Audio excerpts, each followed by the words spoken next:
দায়িত্ব জিনিসটা বড়ই অদ্ভুত। যে পালন করে সে সব সময় দোষী হয়, আর যে এড়িয়ে চলে সে শুধু লম্বা লম্বা জ্ঞান দিয়ে যায়।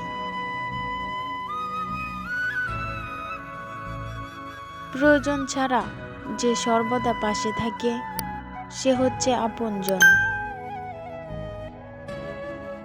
বাঁচতে হলে হাসতে হবে, হোক সেটা মিথ্যা হাসি।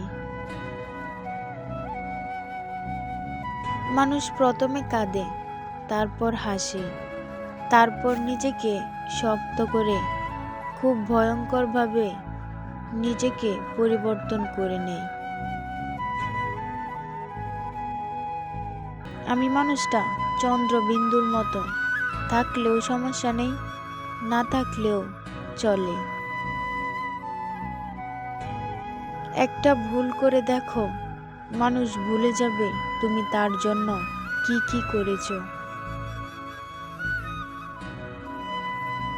আপাতত কিছু দরকার নেই, আল্লাহ অনেক ধৈর্যশীল করে দিক খারাপ মুহূর্তগুলো সহ্য করার জন্য।